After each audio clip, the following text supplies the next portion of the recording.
Dans cet exercice, les calculs que je vais vous proposer mériteront d'être refaits par vous. D'accord? Donc, cet exercice est composé en deux problèmes. On va commencer donc par définir une suite. U0 égale moins 1 et UN plus 1 égale UN sur 2 plus 2. Et on va commencer par une récurrence. Donc, on veut démontrer que pour tout n, UN égale 4 moins 5 fois 1 demi puissance n. Pour cela, on va commencer par s'occuper de l'initialisation.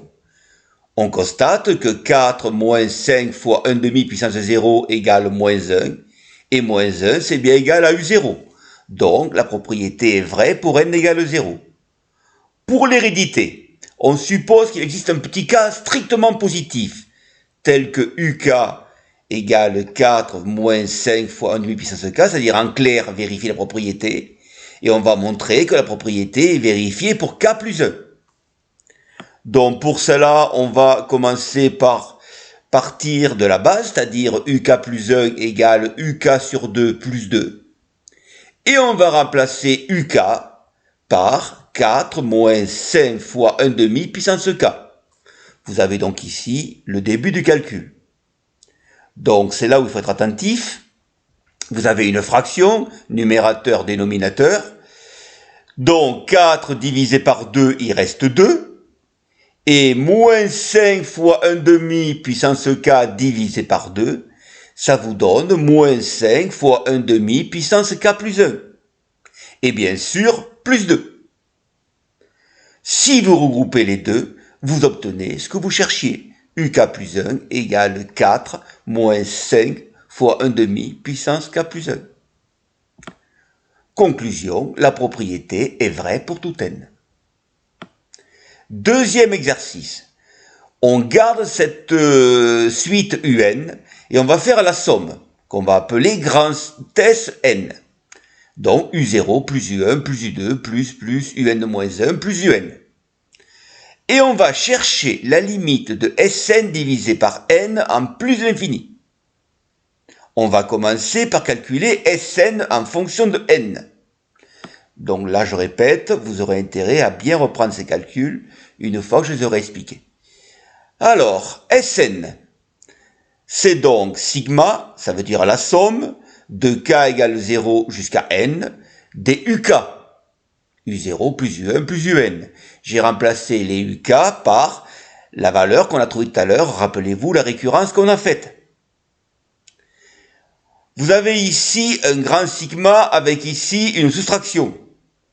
Donc, vous allez pouvoir le décomposer à ce que vous avez ici, c'est-à-dire sigma de k égale 0 jusqu'à n de 4, moins 5 fois sigma de 1 demi puissance k.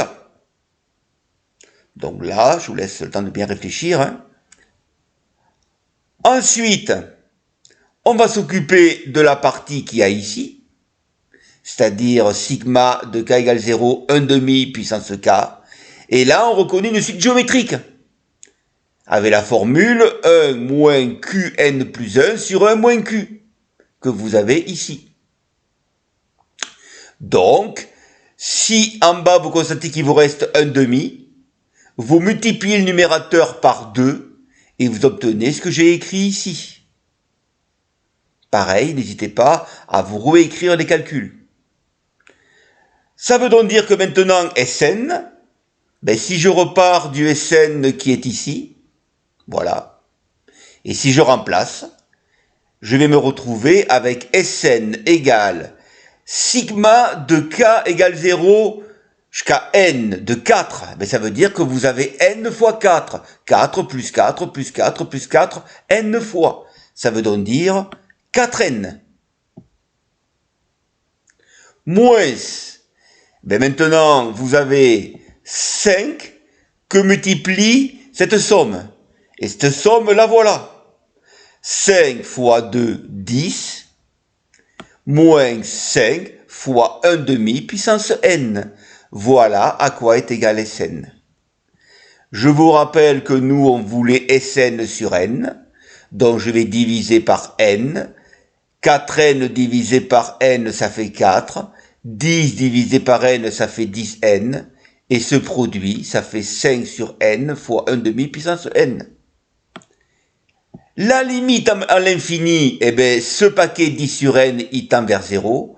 Ce paquet, il tend vers 0 doublement. Pourquoi? Parce que ici, vous avez une suite géométrique avec petit q plus petit que 1. Donc, ça veut dire que ça tend vers 0. Et 5 sur n tend vers 0 aussi. Il va donc nous rester 4.